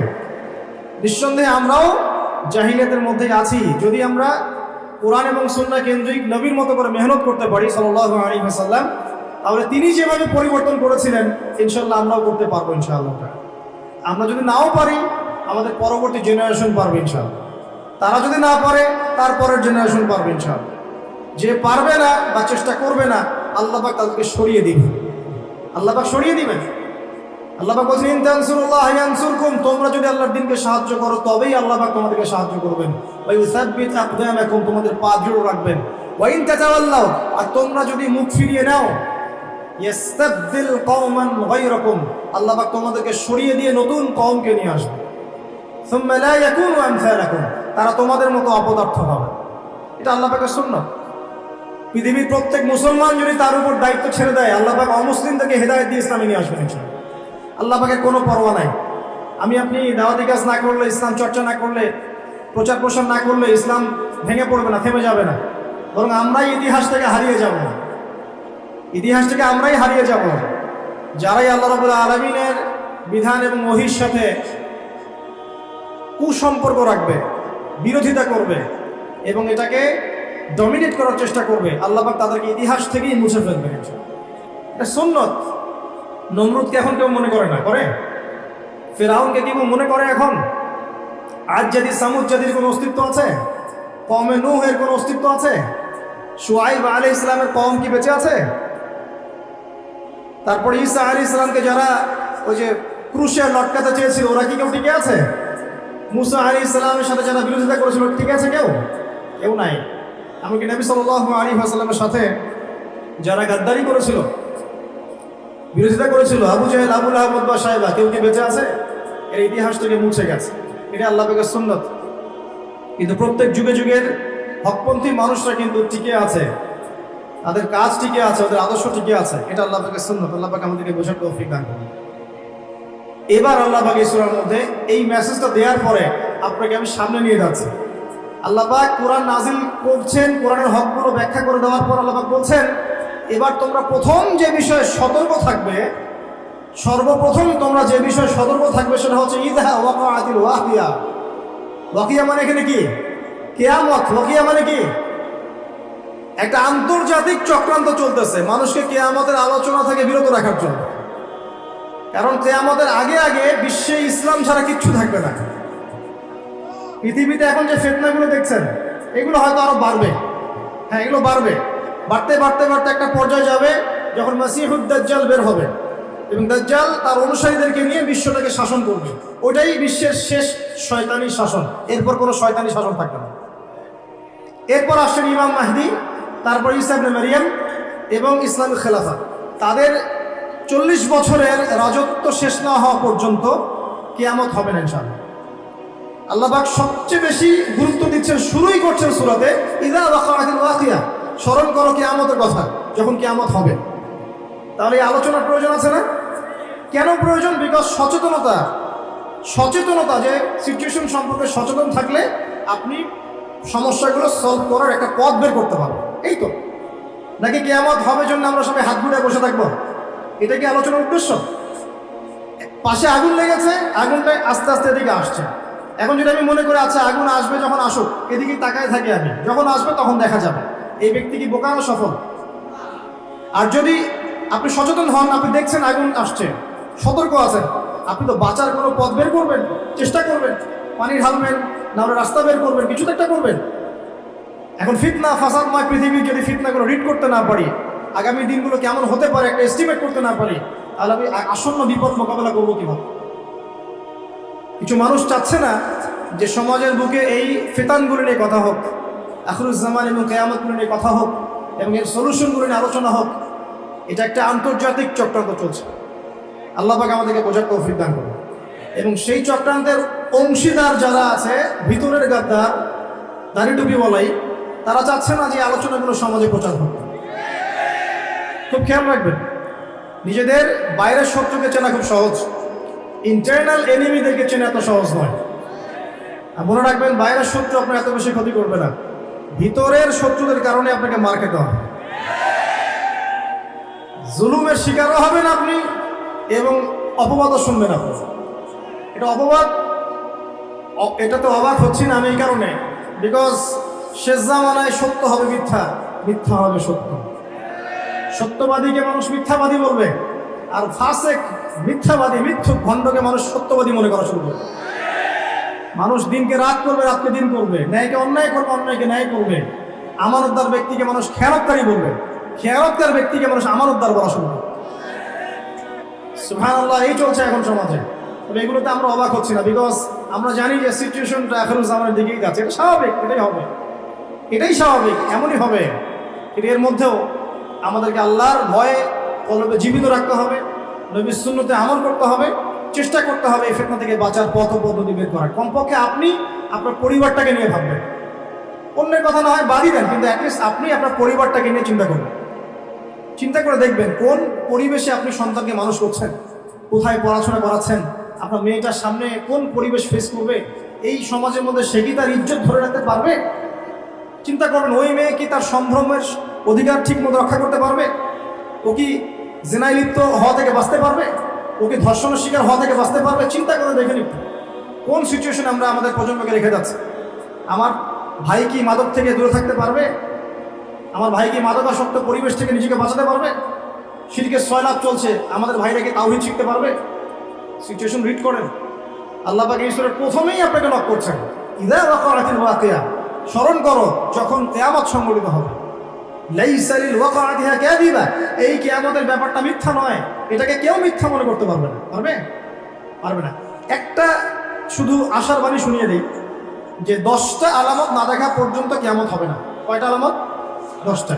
তার মধ্যে প্রথম হচ্ছে মাসিহুদ দাজ্জাল, 2 ইয়াজুজ আর মাজুজ, 3 নবী ঈসা আলাইহিস সালামের আগমন, 4 দাব্বাতুল আরদ, 5 ইয়েমেন থেকে আগুন বের হবে, 6 3টা ভূমিকম্প, পূর্ব দিকে একটা, পশ্চিমে একটা, মাঝখানে একটা, 7 এই যে সরি এটা ছিল 4 5 6 7 8, 8 নম্বর হচ্ছে আপনার পশ্চিম দিক থেকে সূর্য উদয়, একটা হচ্ছে দাব্বাতুল আরদ বলছি। আচ্ছা একটা আমি এই মধ্যে মনে করতে পারছি না, এই 8টা আরো 2টা আছে, হাদিসটা প্রসিদ্ধ মাশহুর হাদিস, সব কিতাবে পাবেন। এইরকম 10টা আলামত ছাড়া, 10টা আলামত না হওয়া পর্যন্ত কিয়ামত সংঘটিত হবে না ইনশাআল্লাহ। আবার চেষ্টা করে দেখি। 1 নম্বর মাসিহুদ দাজ্জাল, 2 নম্বর হচ্ছে নবী ঈসা আলাইহিস সালামের আগমন, 3 নম্বর হচ্ছে আপনার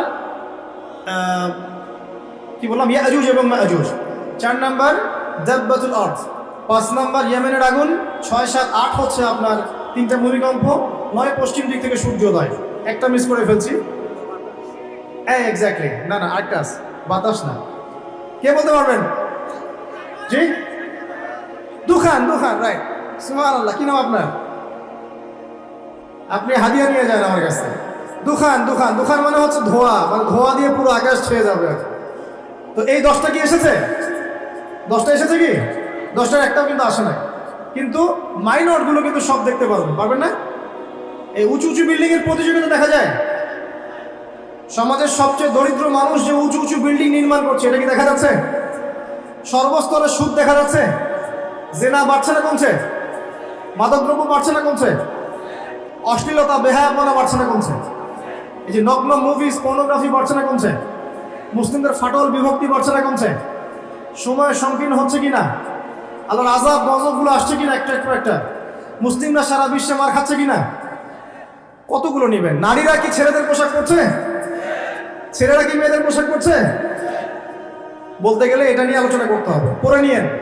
যেগুলো 10টা বাদ দিয়ে যতগুলো দেখা যায়, এগুলোর প্রায় 95% আমরা সমাজে দেখতে পাচ্ছি না? আচ্ছা, আল্লাহ পাক আপনাকে শুরুতেই সতর্ক করছেন যে আপনাকে আগে কিয়ামত সম্পর্কে সতর্ক থাকতে হবে। লাইসা লিওয়াকাতিহা কাযিবা, এটাকে কেউ মিথ্যা প্রতিপন্ন করতে পারবে না। তারপর কি? খাফিদাতুর রাফিআ, এটা কিছু মানুষকে উঁচু করবে, কিছু মানুষকে নিচু করবে। মানে যারা দুনিয়াতে আল্লাহ পাকের হুকুম আহকাম মেনে চলবে, কিয়ামতের মাঠে মাথা উঁচু করে থাকবে ইনশাআল্লাহ। আর যারা দুনিয়াতে আল্লাহ পাকের বিধিবিধানে পরোয়া করবে না, তার অবনত চিত্তে থাকবে, মাথা নিচু হয়ে যাবে ইনশাআল্লাহ। আজকে দুনিয়ায় মাথা উঁচু করে লাভ নাই, যদি আল্লাহ এবং তার রাসূলের বিরুদ্ধাচরণ করেন, কালকে আমাদের মাথা হেড হয়ে যাবে ইনশাআল্লাহ। আর আজকে ইমানের কারণে যদি আপনার মাথা নিচু হয়ে থাকে, ইনশাআল্লাহ কালকে আমাদের আপনার মাথা উঁচু হবে ইনশাআল্লাহ। ইদা রুজ্জাতিল আরদু রাজ্জান, আল্লাহ পাক বলছেন যখন এই পৃথিবীর আরদ, জমিনটা প্রবলভাবে কম্পিত হতে থাকবে। যেমন একটা সূরা আছে না, ইদা জুলজিলাতিল আরদু জিলজালাহা ওয়া আখরাজাতিল আরদু আসকালাহা ওয়া ক্বালা লিল ইনসানু মা লাহা। তো এটা এই সূরার সাথে কানেক্টেড। আমি বললাম যে একটা আয়াত একটা আয়াতের সাথে কানেক্টেড, ঠিক আছে? ওয়া বুসাতিল জিবালু বাসসা, এই যে পাহাড়গুলো দেখছেন, এই হিমালয়, মাউন্ট এভারেস্ট, হাবিজাবি যত কিছু, সবগুলো ধুলা হয়ে যাবে। কি হয়ে যাবে? চিন্তা করতে পারেন কিয়ামতের প্রকম্পন কত ভয়াবহ হবে। এত বড় বড় পাহাড়গুলো, আর পাহাড় সম্পর্কে যারা একটু পড়াশোনা করেছেন, পাহাড়ের বেশিরভাগ অংশ কিন্তু মাটির নিচে আছে। এটা পেরেকের মতো গেঁথে দেওয়া আছে, উপরে শুধু অল্প একটু অংশ দেখা যায়, নিচেই বেশি অংশ আছে। এই পুরো পাহাড়টা ধুলিকণা হয়ে যাবে, ধুলিকণা। আল কারিয়াতু মাল কারিয়া ওয়া মা আদরাকা মাল কারিয়া ইয়াওমা ইয়াকুনুন নাসু কাল ফারাশিল মাবথুস ওয়া তাকুনুল জিবাল কাল ইহনিল মানফুস। এই যে হচ্ছে আপনার পাহাড়ের কথা দেখেন, আসলে পাহাড় একদম ধুলো হয়ে যাবে। আল্লাহ পাক আরো বলছেন ফাকানাত হাবাআন মুনবাসসা ওয়া কুনতুম আজওয়াজান সালাসা। এবারে কিয়ামতের মাঠে মানুষ যখন উঠবে, তখন 3টা দল হয়ে যাবে। কয়টা দল? 3টা।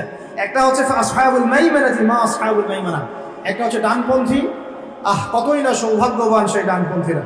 ওয়া আসহাবুল মাশআমাতি মা আসহাবুল মাশআমা, একটা বামপন্থী, কতই না হতভাগা সেই বামপন্থী। ওয়াস সাবিকুনাস সাবিকুন, আরেকটা হচ্ছে অগ্রগামী দল, যারা পৃথিবীতে ইমানের এবং আমলের সব কাজে অগ্রগামী ছিল। তো কিয়ামতের মাঠে 3 দল হবে। উলাইকাল মুকাররাবুন, এরা হবে আল্লাহ পাকের নৈকট্যশীল বান্দা। ফি জান্নাতিন নাঈম, এরা জান্নাতুন নাঈমে থাকবে, মানে যেটাতে স্বাচ্ছন্দ্যময় একটা জান্নাতে তারা বসবাস করবে ইনশাআল্লাহ তাআলা। সুল্লাতুম মিনাল আউয়ালিন, পূর্ববর্তীদের মধ্য থেকে বেশি হবে, কলিলুম মিনাল আখিরিন, এবং শেষ জামানার লোকদের মধ্যে কম হবে। তাই না? যত দিন যাচ্ছে তত মানুষ খারাপ হচ্ছে না? তো এর জন্য আগেকার মানুষদের মধ্য থেকে বেশি জান্নাতে যাবে। তবে একটা সুসংবাদও আছে, একটু পরে আল্লাহ পাক আবার এটাও বলেছেন যে সুল্লাতুম মিনাল আউয়ালিন ওয়া সুল্লাতুম মিনাল আখিরিন, এটাও বলেছেন যে প্রথম দিকের মানুষ থেকেও বেশি, শেষ থেকেও বেশি। এখন যারা আমরা শেষের দিকে আছি, যারা ফিতনা ফাসাদময় পরিবেশে আছে, তাদের জন্য নবী সাল্লাল্লাহু আলাইহি ওয়াসাল্লাম বলেছেন যে তোমরা যদি এরকম ফিতনা ফাসাদময় পরিবেশেও ঈমান ধরে রাখতে পারো, তাহলে 50 জন সাহাবীর সমান নেকি পাবে। এমনকি এমন হাদিস আছে, কেউ যদি আল্লাহর নবীর কোনো মৃত সুন্নতকে জীবিত করতে পারে, সে 50 জন সাহাবীর নেকি পাবে। অন্য একটা হাদিসে আছে 50 জন শহীদ সাহাবীর সমান নেকি হবে। সাহাবী বলছিলেন মিনহুম আও মিন্না ইয়া রাসূলুল্লাহ, হে আল্লাহর রাসূল, এই 50 জন কি আমাদের মধ্যে না ওদের মধ্যে? নবী সাল্লাল্লাহু আলাইহি ওয়াসাল্লাম বলেন বাল মিনকুম, তোমাদের মধ্য থেকে। সুবহানাল্লাহ। এখানে আপনি বুঝতে পারছেন কিয়ামতের সতর্কতা, আলামতগুলো রিড করবেন, সতর্ক থাকবেন, এবং কিয়ামতের মাঠে মানুষ 3টা দলে ভাগ হয়ে যাবে। বামপন্থীরা জাহান্নামী, ডানপন্থীরা জান্নাতি, এটা সাধারণ জান্নাতীরা, এবং সামনে যারা, এরা হচ্ছে সাবিকুনাল আউয়ালিন, মানে প্রত্যেকটা কাজেই অগ্রগামী ইনশাআল্লাহ। এরা জান্নাতুন নাঈমের মতো থাকবে। এখানে নবীগণ, শহীদগণ, সিদ্দিকগণ থাকবেন ইনশাআল্লাহ। আমরা দোয়া করি আল্লাহ পাক আমাদের সবাইকে সেখানে থাকার তৌফিক দান করুন। যদি সেখানে থাকতে নাও পারি, আল্লাহ পাক অ্যাটলিস্ট ডানপন্থীওয়ালা বানিয়ে দিন, আমিন। আল্লাহ পাক যেন বামপন্থীদের অন্তর্ভুক্ত না করেন, আমিন আমিন ইয়া রাব্বুল আলামিন। আল্লাহ পাক তার নবীর মাধ্যমে একটা হাদিস জানিয়েছেন, এটা বলে আমি সামনে যাই। নবীজি বলেছেন যে জান্নাতীদের মোট 120টা কাতার হবে। কয়টা? জান্নাতীদের মধ্যে মোট 120টা কাতার মানুষ হবে, যার মধ্যে 80টা কাতার হবে এই উম্মতে মুহাম্মাদের মধ্যে। এবার খুশি? আলহামদুলিল্লাহ। তাহলে 80টা কাতার ইনশাআল্লাহ আমাদের হবে। এবার একটা কষ্টের হাদিস শুনেন।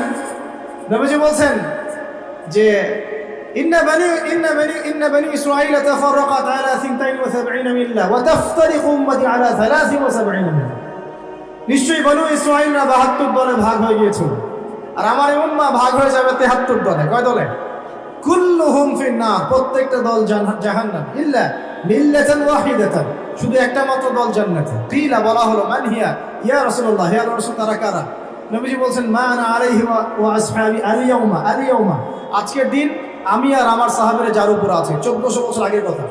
ওই সময় আল্লাহর রাসূল এবং তার সাহাবীরা যে আকীদা, আদর্শ, মানহাজ তার উপরে ছিলেন, এর উপর যারা থাকবে ইনশাআল্লাহ তারা জান্নাত। তো আমরা চেষ্টা করবো আমাদের প্রতিটা কাজ, আমল, আকীদা, মানহাজ যেন তাদের মতো হয়। আল্লাহ পাক তৌফিক দান করুন। এখানে একটা ভয়ের ব্যাপার আছে। আবার আরেকটা সুসংবাদ শোনো। নবীজি একদিন বসে সাহাবীদেরকে বলছেন, শোনো, এই উম্মতের মধ্যে 70,000 মানুষ আছে যারা বিনা হিসাবে জান্নাতে যাবে। বিনা হিসাবে, বিনা আযাবেও, মানে কোনো আযাবও নাই, কোনো হিসাবও নাই। সাহাবীরা এবার কথোপকথন করতে লাগলেন। নবীজি চলে গেছেন, এটা বলে চলে গেছেন। সাহাবীরা বলছেন যে তারা কারা হতে পারে, পরামর্শ করছেন। হয়তোবা তারা মুজাহিদরা, হয়তোবা শহীদরা, হয়তোবা অমুক, হয়তোবা তমুক। নবীজি আসলেন, এসে বললেন তোমরা কি নিয়ে কথা বলছো? সাহাবীরা বলছেন আমরা ডিসকাস করছিলাম যে ওই 70,000 কারা হতে পারে।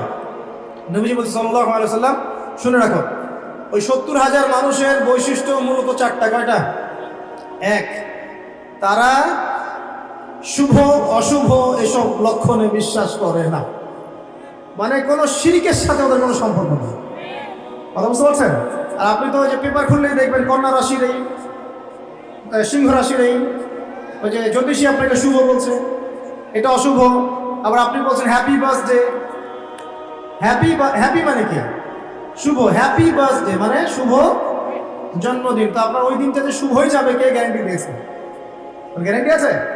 আবার ওই যে কিছু উদ্বোধন করবেন, ফিতা কাটলেন, পাখি উড়িয়ে দিলেন, শুভ। বাসা থেকে বের হচ্ছেন, বিড়াল সামনে দিয়ে চলে গেল, একটু বসে যাই, যে অশুভ। আপনি অশুভে বিশ্বাস করছেন। ওই 70,000-এর প্রথম বৈশিষ্ট্য হচ্ছে তারা কোনো শুভ অশুভ বিশ্বাস করে। মনের মধ্যে এমন যদি ধারণা আসে, একটা দোয়া করে নেবেন। বলে দেবো দোয়াটা, আল্লাহুম্মা লা তায়রা ইল্লা তায়রুক ওয়া লা খায়রা ইল্লা খায়রুক ওয়া লা ইলাহা গায়রুক। হে আল্লাহ, তোমার দেয়া মন্দ ছাড়া কোনো মন্দ নাই, তোমার দেয়া কল্যাণ ছাড়া কোনো কল্যাণ নাই, ওয়া লা ইলাহা গায়রুক, আপনি ছাড়া কোনো ইলাই নাই। ব্যাস, তাওহীদে থাকবেন। 1 নাম্বার। 2, তারা আগুন দিয়ে, শেক দিয়ে গায়ে চিকিৎসা করে না। একটা শ্রেণী ছিল ওই সময় মাজুস, যারা অগ্নি পূজারী ছিল, আগুনের মধ্য দিয়ে তারা চিকিৎসা গ্রহণ করতো এবং তারা আগুন উপাসনা করতো। এখান থেকে নিষেধ করা হচ্ছে। 3 নাম্বার, তারা শরীরে কোনো উল্কি অঙ্কন করে না। উল্কি মানে কি? যে ট্যাটুস আপনারা অঙ্কন করছেন। অনেক ভাই জিম করে ট্যাটু বানায় আর কি। তো একটু আগে ভাইয়ের জিম থেকে ঘুরে আসছে, আলহামদুলিল্লাহ। অনেক দিন আগের স্মৃতি মনে পড়ে গেল আর কি। আল্লাহ পাক, দয়া করে আল্লাহ পাক আমাদের ভাইদেরকে শরীর, আত্মা, মন সবকিছু সুস্থ রাখুক, আমিন।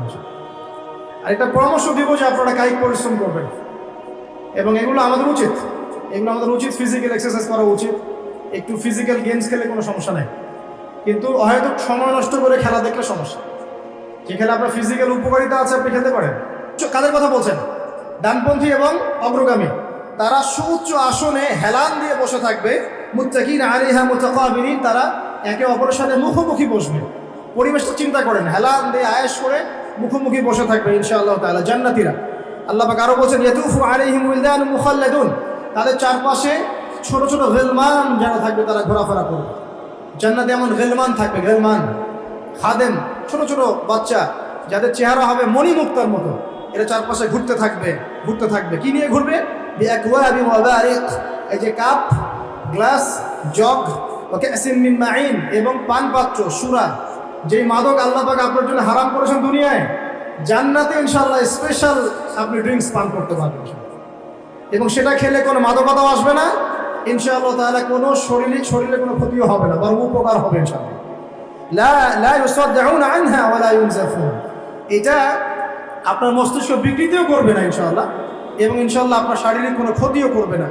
আরও থাকবে ফিহা ফাকিহাতুন ওয়া ফাকিহাতুন মিম্মা ইয়াতাখায়ারুন, আপনি যে ফল চান, যেটা আপনার ইখতিয়ার, যে ফল আপনি পছন্দ করেন, সেই ফল আল্লাহ রাব্বুল আলামিন আপনাকে দিবেন। ওয়া লাহমি তায়রিন মিম্মা ইয়াশতাহুন, এবং পাখির গোশত আল্লাহ পাক আপনাকে খাওয়াবেন ইনশাআল্লাহ। এই পাখি সম্পর্কে এই তাফসীরের মধ্যে আসছে, আমি সব তাফসীর বলার সময় পাচ্ছি না। যে পাখিগুলোর কাঁধ হবে উটের কাঁধের মতো উঁচু, এবং এরা ডানা মেলে উড়ে বেড়াবে। যদি আপনি চান, আপনি সেটা খেতে পারবেন ইনশাআল্লাহ। আর যে ফলের কথা আসছে, যে কোনো ফল তো থাকবেই, স্পেশালি আপনাকে খাওয়ানো হবে আনার, কুল অর্থাৎ বড়ই, কলার কথাও আছে, ঠিক আছে, আঙ্গুর, এগুলো থাকবে। এখানে বড়ইয়ের কথা আসছে একটা হাদিসে, যে একটা বড়ইয়ের স্বাদ হবে 72 রকম। একটা বড়ইয়ের কালার, রং হবে 72টা রঙের, যে রঙগুলো একটা থেকে আরেকটা ডিফারেন্ট, সেপারেট করা যাবে। সুবহানাল্লাহ, চিন্তা করেন। একটা হাদিসে আসছে, জান্নাতের যে মাটিটা উর্বর, স্বর্ণের উর্বর, গাছ যেটা, সেটার কাণ্ডগুলো স্বর্ণের, গাছের ছায়াটা এত লম্বা, 100 বছর যদি কেউ দৌড়ায় ছায়া শেষ করতে পারবে না। এবং এই মাটিতে যদি আপনি গাছ লাগাতে চান, দুনিয়া থেকে লাগাতে পারবেন ইনশাআল্লাহ। খালি বলতে হবে সুবহানাল্লাহ, আলহামদুলিল্লাহ, ওয়া লা ইলাহা ইল্লাল্লাহ, আল্লাহু আকবার, আর বলতে হবে সুবহানাল্লাহি ওয়া বিহামদিহি সুবহানাল্লাহিল আযীম। আপনার জান্নাতে গাছ অটোমেটিক লাগাতে থাকবে ইনশাআল্লাহ। আমরা কি ওইখানে মালিক হতে চাই? আল্লাহ পাক আমাদেরকে জান্নাতের মালিক হওয়ার তৌফিক দান করুন। এগুলো জান্নাতের নিয়ামত, আসলে বলে শেষ করতে পারবো না। আল্লাহ পাক বলেন জাযাম বিমা, আল্লাহ পাক বলেন ওয়া হুরুন আইন। এইবার যুবকরা শুনেন, ওয়া হুরুন আইন, এবং এগুলোর সাথে থাকবে ডাগর চোখের হুর। ডাগর চোখ মানে চোখগুলো হবে অত্যন্ত সাদা এবং বড় বড়, মণিগুলো হচ্ছে কালো কুচকুচা। আল্লাহ পাক তাদেরকে স্পেশালি সৃষ্টি করেছেন হুরুন আইন, যাদের কারো যদি পরনের আঁচলটার কোনা পৃথিবীতে নামিয়ে দেওয়া হতো, সারা পৃথিবী আলো আর সুগন্ধি দিয়ে ভরে যেত। আপনার স্ত্রী হবেন তারা ইনশাআল্লাহ, এবং আপনার স্ত্রীরাও যদি ভালো কাজ করেন, সৎ কাজ করেন, তাহলে স্বামী স্ত্রী দুজনেই জান্নাতে থাকতে পারবেন ইনশাআল্লাহ। 2 ধরনের নারী জান্নাতে দেওয়া হবে মুমিন পুরুষদের জন্য। আপনার স্ত্রী, এবং তার সৌন্দর্য অন্য হুরদের চেয়ে বেশি হবে অবশ্যই, এবং সবার বয়স হবে সেম এজে, 33 বছর, 30 থেকে 33। এখন যদি স্ত্রী একটু কালো হয়, দেখতে একটু অসুন্দর হয়, কষ্ট নিয়েন না, জান্নাতে ঢোকানোর সাথে সাথেই সুন্দর হয়ে যাবে, ঠিক আছে? এবং এত সুন্দরী হবে যে আপনি অন্যদিকে তাকানোর কোনো ফুরসতই পাবেন না। এবং এছাড়াও এক্সট্রা হুর আল্লাহ পাক আপনাকে দিবেন। এমনি সাধারণ জান্নাতির জন্যও 2টা করে স্ত্রী থাকবে ইনশাআল্লাহ। আর আল্লাহর পথে শহীদ যারা হবে, কয়টা স্ত্রী বলতে পারবেন? 72টা। কয়টা? আমি বলবো এতগুলো দিয়ে কি করবেন? আরে ভাই, জীবনটা তো অনন্তকালে, 30 বছর 60 বছরের জীবনেই তো আমাদের লাগতেছে 4 জন, নাকি? আর এত অনন্তকালের জীবন, কোটি কোটি বছর, কোনো মৃত্যু নাই, এতদিন কি করবো? এই জন্য বেশি বেশি। এখানে মেয়েদের একটা প্রশ্ন থাকে, তাহলে আমাদের জন্য কি?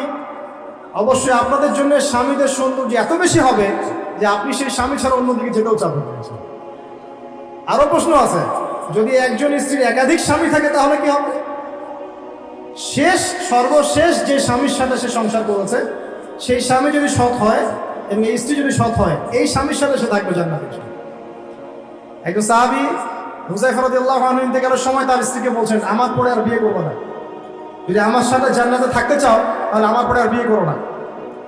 একজন সাহাবী মুআবিয়া রাদিয়াল্লাহু আনহু, তিনি আবু দারদা রাদিয়াল্লাহু আনহু স্ত্রীকে প্রস্তাব দিয়েছিলেন তার ইন্তেকালের পর। তো আবু দারদা রাদিয়াল্লাহু আনহু স্ত্রী অস্বীকার করছেন, রিফিউজ করলেন, না আমি বিয়ের প্রস্তাবে রাজি নই, না আমি আবু দারদার সাথে জান্নাতে থাকতে চাই। প্রিয় ভাইয়েরা, পরিবারগুলোকে জান্নাতি বানাতে হবে না? অতএব স্ত্রী, সন্তান, আহাল পরিবার, আত্মীয় স্বজন সবাইকে নিয়ে দিনটা চর্চা করবো ইনশাআল্লাহ। আমরা যেন সবাই জান্নাতে থাকতে পারি, আল্লাহ পাক সেই তৌফিক আমাদের সবাইকে দান করুন, আমিন। আল্লাহ পাক আরো বলছেন, জাযাআ বিমা কানু ইয়ামালুন, এই জাযা কেন? দুনিয়াতে তারা যে আমল করেছিল, এই আমলের কারণে তাদেরকে এই জাযা দেওয়া হচ্ছে। লা ইয়াসমাউনা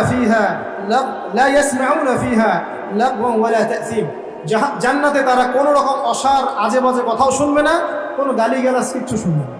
এই দুনিয়ায় আপনি আজে বাজে কথা, গীবত, তোহমত, অপবাদ, সমালোচনা শুনছেন না? জান্নাতে এরকম কোনো কথাবার্তাও কেউ বলবেন ইনশাআল্লাহ। ইল্লা কিলান সালামান সালামান, শুধু সবাই একটাই কথা বলবে, সালাম সালাম, শান্তি এবং শান্তি, যেখানে আল্লাহ পাক স্বয়ং আমাদেরকে সালাম দিবে ইনশাআল্লাহ। ওখানে একটা কথা বলতে ভুলে গেছি, হুরুন ঈনরা কিন্তু গানও শোনাবে, এবং তারা এমন গান শোনাবে যে এই গান পৃথিবীর কোনো মানুষ কখনো শোনাবে না। ঠিক আছে? তাদের একটা বর্ণনা আসছে, তাদের সৃষ্টিটা আল্লাহ পাক এত উন্নত করেছেন যে বাহির থেকে তাদের যে আপনি মানে বডি, তার যে কালার, চামড়া থেকে শুরু করে মজ্জি, হাড্ডি, বাইরে থেকে সব দেখা যাবে, এত উঁচু স্তরের সৃষ্টি। প্রিয় ভাইরা, এখন যদি দুনিয়াতে জেনা থেকে বাঁচতে পারেন, ইনশাআল্লাহ হুর অপেক্ষা করছে। আর দুনিয়াতে যে ফ্রি মিক্সিংয়ে যাবেন, আর দুনিয়ার এই নগ্ন হুর পরের পিছনে দৌড়ালে আর ওই হুর পাওয়া হবে না। কথা কি বুঝতে পারছেন? দুনিয়াতে ফ্রি মিক্সিংয়ে যায় না, জেনায় যায় না, হারাম রিলেশনশিপে যায় না, ব্যভিচার করেন না, পরকীয়া করেন না। ইনশাআল্লাহ আপনার জন্য আল্লাহ পাক স্পেশাল সৃষ্টি রেখে দিয়েছেন ইনশাআল্লাহ। আল্লাহ রাব্বুল আলামিন তো আমাদেরকে ক্ষমা করার জন্য এতটাই ব্যাকুল যে সামান্য একটা ইস্যুতে আল্লাহ পাক ক্ষমা করে দিতে পারে। আপনারা কিফিলের ঘটনা জানেন? সুবহানাল্লাহ, একজন ব্যক্তি ছিলেন বনু ইসরাঈলের, ইয়াং যুবক আমাদের মতো। সে প্রত্যেক রাতে একজন করে সুন্দরী নারী নিয়ে থাকতো, প্রত্যেক রাতে একজন। টাকা পয়সাও ছিল প্রচুর, প্রতি রাতে একটা করে মেয়ে লাগে, কিফল। এখন একদিন এরকম চলতে চলতে চলতে মেয়ে নিয়ে রাত কাটায় এবং মদ খায়, রাত কাটায় মদ খায়, করতে করতে এক রাতে এক মেয়েকে নিয়ে আসছে 60 দিনার দিয়ে। কত দিনার?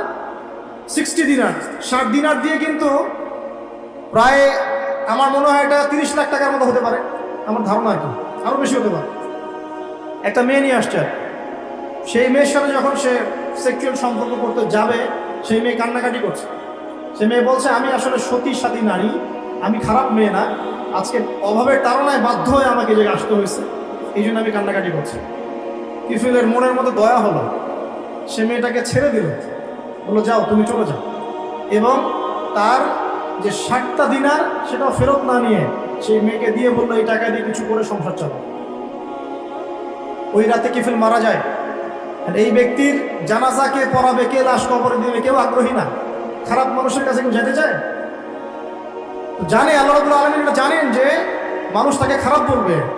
সকালবেলা যখন তার ঘরের সামনে যাওয়া হলো, দেখা গেল কি জানেন, তার দরজার মধ্যে আল্লাহ রাব্বুল আলামিন তার কুদরত দিয়ে লিখিয়ে দিয়েছেন, ইন্নাল্লাহা ক্বাদ গাফারা লিল কিফলি, আল্লাহ রাব্বুল আলামিন কিফলকে মাফ করে দিয়েছেন।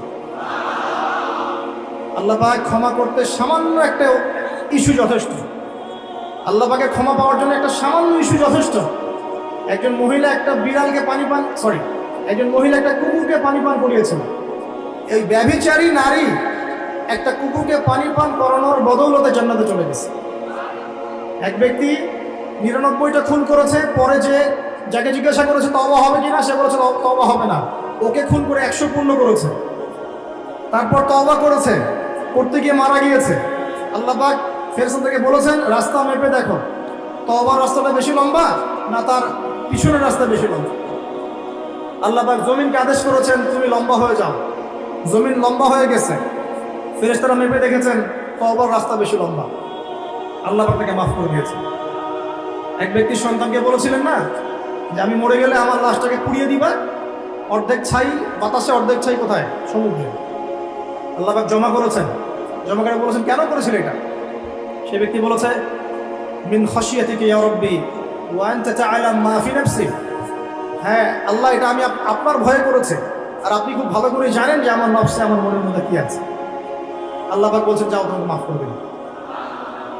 প্রিয় ভাইরা, একটু যদি দুনিয়ার এই জীবনটা কষ্ট করা যায়, ঈমান আমলের উপর টিকে থাকা যায়, এবং টিকে থাকতে গেলে আপনি বাধা পাবেন, পরিবার থেকে বাধা পাবেন, বন্ধু মহল থেকে বাধা পাবেন, সমাজ থেকে বাধা আসবে, বড় লেভেল থেকে আসতে পারে, আপনজনরা ছেড়ে যাবে, আপনি সবার কাছে খারাপও হয়ে যেতে পারেন ঈমান আমলের উপর টিকে থাকার কারণে।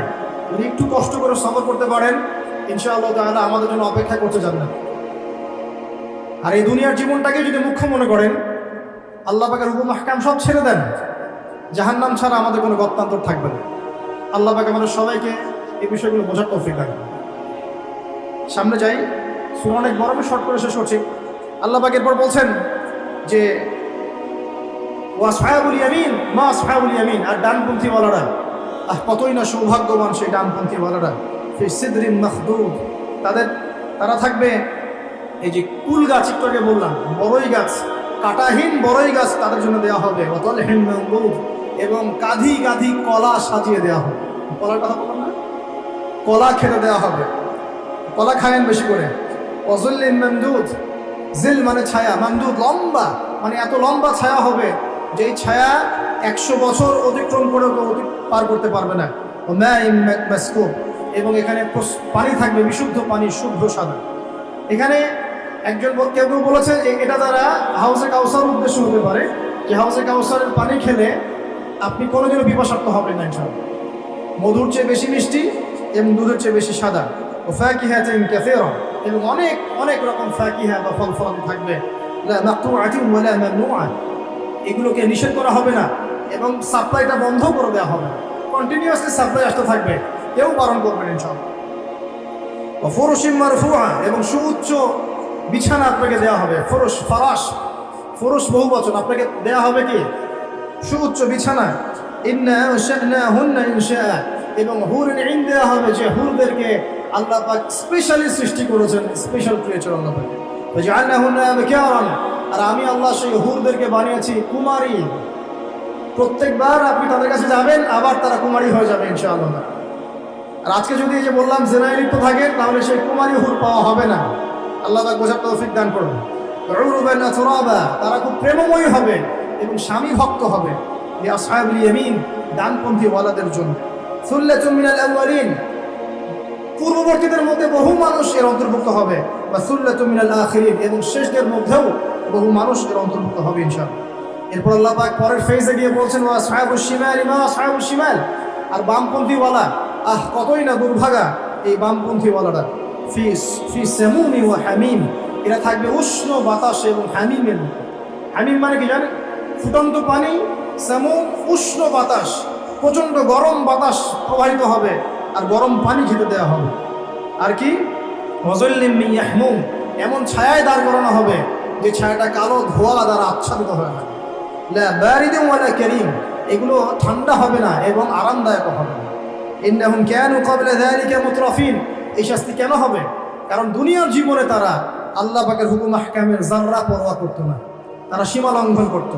ওয়া কানু ইউসিরুনা আলাল হিনফিল আযীম, এবং এই যে মানে দুনিয়ার জীবনে তারা সব ধরনের যে কবিরা গুনাহ, এই কবিরা গুনাহতে তারা লিপ্ত থাকতো, এই কারণে ওদেরকে শাস্তি দেওয়া। এই দুনিয়ার জীবনে আমরা সুদ খাচ্ছি না ভাই? সুদ, ঘুষ, জিনা, ব্যভিচার, আত্মসাৎ, দুর্নীতি আমরা করছি না? যদি এই হয় আমাদের অবস্থা, তাহলে আমাদের জন্য অপেক্ষা করছে আসহাবুশ শিমাল এবং জাহান্নামের আযাবগুলো। আল্লাহ হেফাজত করুন, আমিন। ওয়া কানু ইয়াকুলুন, এবং তারা আরো বলতো, এই লোকগুলো আরো বলতো, আইযা মিতনা ওয়া কুননা তুরাবান ওয়া ইযামা আইন্না লামাবউসুন, তারা আরো বলতো আমরা যখন মারা যাব, আমাদের হাড় হাড্ডি যখন এরকম পচে যাবে, গোশত থাকবে না, আমাদেরকে কি আল্লাহ পাক আবার জীবিত করবেন? তারা সংশয় প্রকাশ করত। আবাউল আউয়ালিন, আমাদেরকেও করবে, আমাদের বাপ দাদা তাদেরকেও করবে, এটাও কি সম্ভব? তারা অস্বীকার করতো আজকের নাস্তিক প্রজন্মের মতো। কুল ইন্নাল আউয়ালিনা ওয়াল আখিরিন, আল্লাহ বলে দিন, হে নবী আপনি বলে দিন, অবশ্যই তোমাদেরকে তো করা হবে এবং তোমাদের পূর্ববর্তীদেরকেও করা হবে, শেষদেরকেও করা হবে, সামনের মানুষকে করা হবে।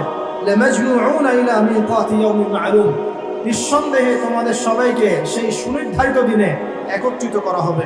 সুম্মা ইন্নাকুম আইয়ুহাদ দাল্লুনা মুকাযযিবুন, এরপর হে তোমরা পথভ্রষ্টরা এবং মিথ্যা প্রতিপন্নকারীরা, শুনে রাখো, লাআকিলুনা মিন শাজারিন মিন যাক্কুম, তোমাদেরকে খাওয়ানো হবে যাক্কুম গাছের সেই তিক্ত বিষাক্ত ফল।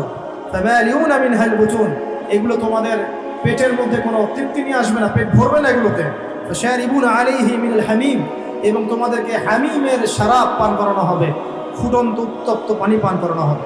ফাশারিবুনা শুরবাল হিম, এই উত্তপ্ত পানিটাও তোমরা তখন উটের মতো করে পান করবে। উট যেমন করে গটগট করে পানি পান করে, সেই উত্তপ্ত পানিও তোমরা গটগট করে পান করা শুরু করবে।